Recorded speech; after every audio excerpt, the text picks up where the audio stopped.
Rebecca here. Thank you so much for clicking on this video. If you are new to this channel, welcome to my painting channel. Now on this channel here, I'll share with you some tips, tricks and techniques to help you improve your painting. If you're interested to find out more, please remember to subscribe to my channel. The subscribe button is down below, and turn on the notification bell so that you'll be notified when I post my next video. Also, you can check out my previous video where I did a watercolor rose bouquet painting. You can go check that out. Also, remember to follow me on my socials. My Etsy and Instagram accounts are down below in the description. So now that we got that out of the way, let's focus on today's video. So in today's video, I'll be showing you how I recreate this painting that I did last year. So I actually have this picture on my Instagram account. You can go check it out. This is a Bougainvillea flower, and a Bougainvillea flower is very soft and very delicate, and I think it looks very good with this watercolor medium. So I'm going to show you today how I recreate this, and you can follow it step by step. Lastly, if you have any questions or if you have any difficulties that you face during the painting process itself, you can leave your questions and comments in the comment section below. I'll address them in my next video. So now let's grab our materials and let's get started. For this tutorial, I decided to draw out the petals first before I fill in the colors. So this is a very beginner-friendly tutorial. You can download the drawing of the Bougainvillea flowers in the description box. The link is there. You can download it and use it as a guide if you need to. These are the materials that we'll be using for today's painting session. So we'll have the Van Gogh watercolor palette set. It's a 15 pen set. We have the Aquafine texture watercolor paper, A4 sized, Daler-Rowney, cold pressed, and we'll be using two brushes today. So I'll be using the number 3 round tip Daler-Rowney brush, as well as the brush pen, the blue one that you see. You can also use the number 5 round tip if you wish to.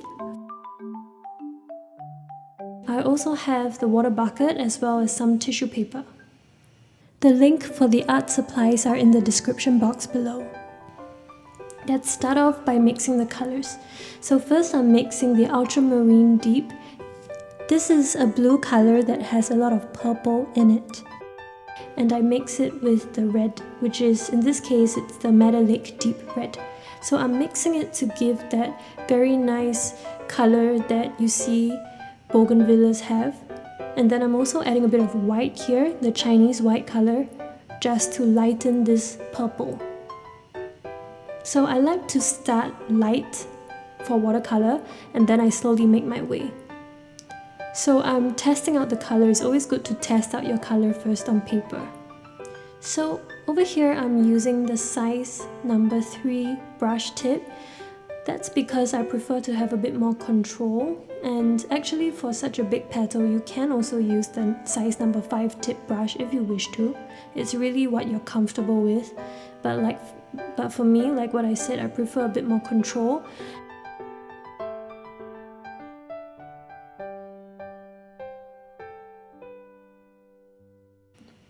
So I started light and then I added more pigment here. So I start from light to dark.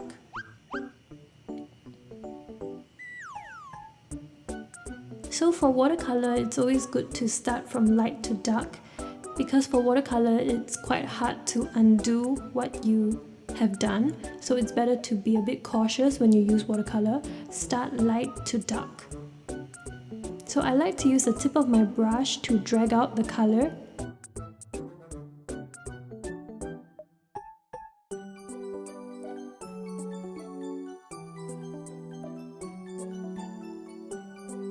So for beginners, I think it's good to section off the petals into different parts, and you slowly add the color instead of using one broad brush stroke to fill in the entire petal. It's nice to break it off into sections like what I'm doing here, and then you slowly work your way through.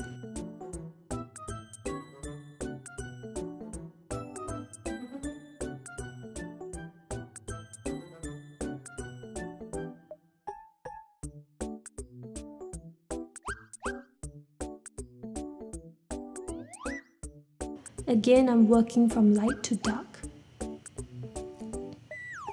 So I'm being quite careful here when I paint the petals just to make sure that they look quite consistent, and I even leave a few white spaces in between just to show the separation between the petals of each flower.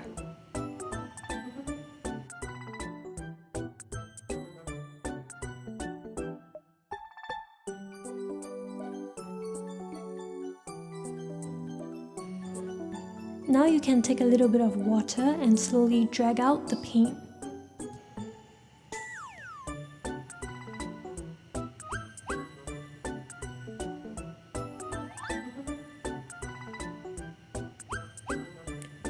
So now I'm adding a darker color again, just to give more variation between the petals, the flowers. So some flowers can be a lighter purple, some can be a darker purple.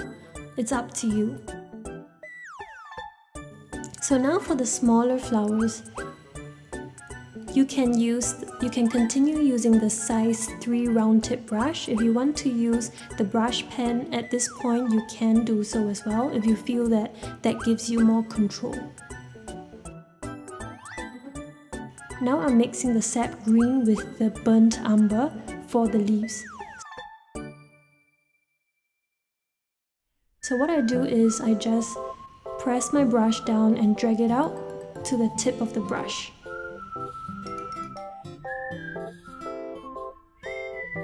So when I'm painting the stem of the plant, I like to use the tip of my brush to get that very nice fine line. So I really love painting the leaves because it can be so easy. Just with one brush stroke, you can get the shape of the leaf.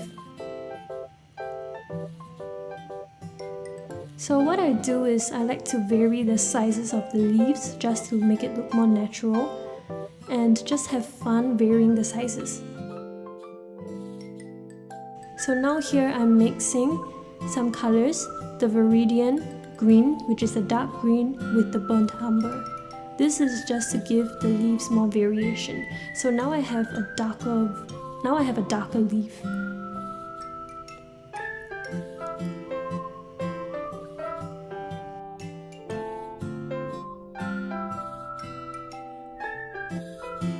So just have fun painting the leaves. It's just really fun because you can just do it in one stroke and you're done with it.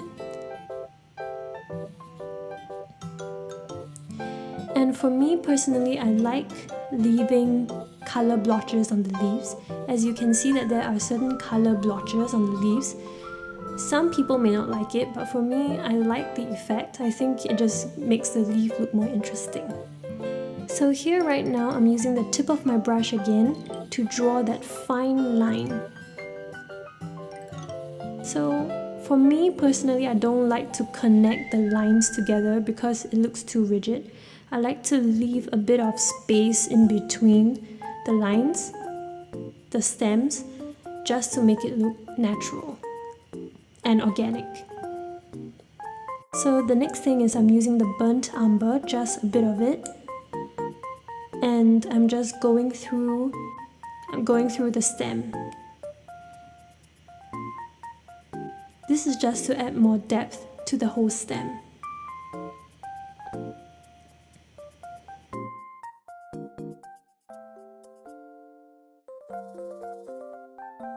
So always use the tip of your brush when you want to do these fine lines.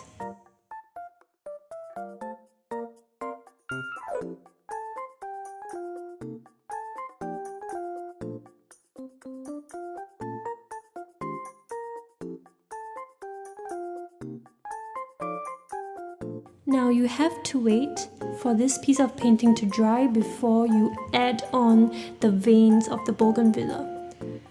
So now we're going to use this brush, Watercolour Brush Pen, and we're going to take the color that we mixed right from the start. But over here, there's a bit of a catch here. I added a bit of blue and a little bit of red to make it darker, so that the veins look darker against the backdrop, which is the petal. So I'm using the brush, the tip of the brush, to paint very fine lines.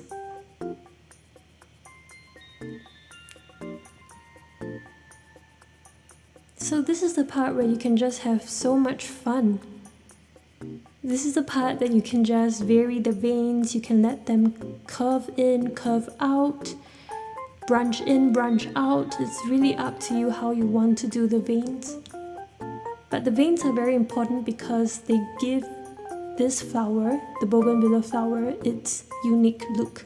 I would say the veins and the way the petal falls, these are the things that give the Bougainvillea its unique characteristic look.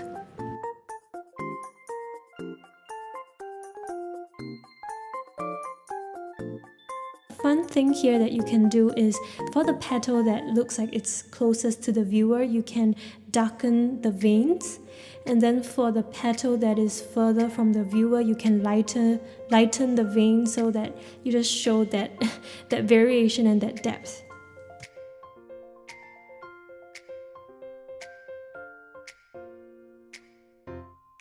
So just have fun with this part. I find this part of the painting really fun.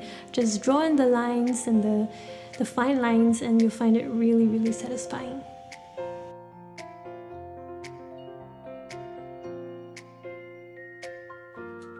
So this is the end product.